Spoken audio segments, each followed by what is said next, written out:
Ind til en lille elite, som giver penge til en lille elite, som kan sælge til en lille elite, hvor en lille elite kan sidde og skrive i nogle små elitære aviser om det. Eller hvad er kunst? Problemet er jo, at sådan som det kører nu, der bliver jo en harmonika. Den ene dag, så er du ude i dur, og den næste dag, så er du inde i mol. Det er efter, hvem der kommer ind i... Du kan ikke spille harmonika, kan jeg se. Det kan jeg kraftedeme, du. Jeg har nemlig 2 derhjemme. Ja, undskyld. Ja, en 5-radet. Ja, og jeg har ikke noget imod det. Nej, kunst. Smalt eller bredt? Jeg synes, at man skulle afskaffe den. Det vil være meget nemt. Det vil forenkle debatten fuldstændig. Så kan man afskaffe Kulturministeriet også. Det vil også være en god ting, fordi...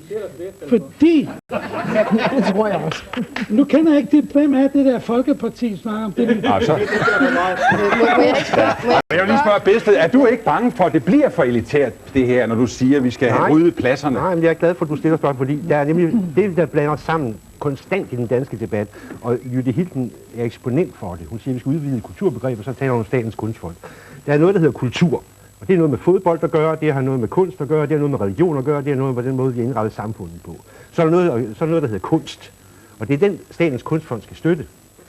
Og det, vi har noget, der hedder køkultur, derfor sætter vi da ikke køer på finansloven. Jytte Hilden, en sidste bemærkning. Er kunst og kultur det samme for dig? Nej, overhovedet ikke, men der er blevet sagt meget sludder i aften, så vi må hellere tage en udsendelse til. Nej, det er selvfølgelig ikke det samme. Men det jeg siger, det er, at Kunstfonden, det er som enten på Christiansborg, der bliver afgjort, hvad man støtter og hvad man ikke støtter. Og sådan er det er meget enkelt. Det behøver vi hverken den ene eller den anden ekspert til. Og det jeg ikke kan lide, det er, at nogle få stiller sig op som de allerklogeste i en eller anden ypperste præstrolle. Og vi får en udsendelse til. Den kommer om 14 dage. Lige nu er det hemmeligt, hvad den handler om, men vi ses om 14 dage. Tak for i aften.